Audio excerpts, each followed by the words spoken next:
Yeah, it's just I think it's 16 characters by 2 line display, and it's white letters with a, so it's really good contrast and bright light, and you can control it with an Arduino Uno. They're real easy. There's lots of sample code. You don't even really know how to, or you don't even need to know how to code. You just download the samples, find wherever their sample says hello world, let's say for instance, and you can put whatever text you want on it, and you can rig it up to a button and it'll say a different text. In my case, it's going to be data logging, which is a little bit more advanced, but really not that much more advanced.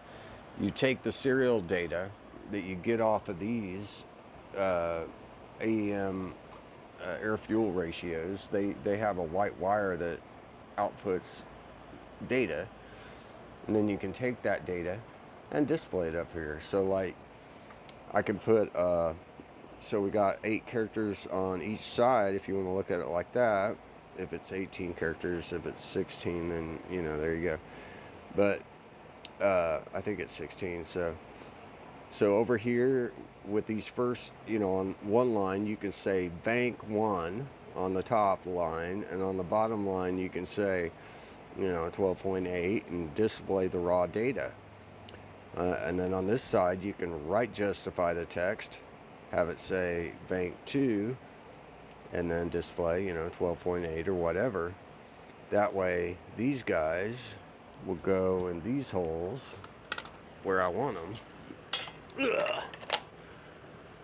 And I'll still be able to see it from the center, as well as it will actually data log, because with Arduinos you can hook up an SD card and actually store the data with the timestamp of right now down to milliseconds. And you can, like my trans brake, I can use that as a trigger. When the trans brake is engaged, the button is engaged, then I will wait for it to be to drop, to let go, and then I'll start data logging, and then I'll save that into one file, call it pass 1, and I'll stop, just log for 30 seconds or so.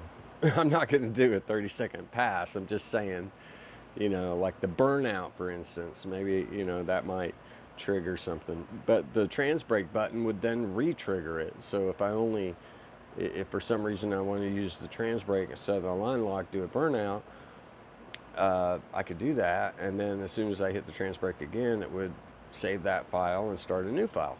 Anyway, there's all kinds of cool things you can do with Arduino.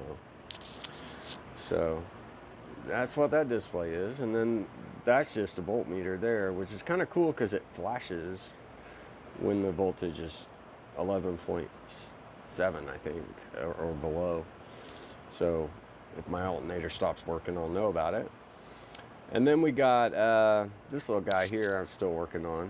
So I got some more trimming to do around these edges, and then I'll wrap it.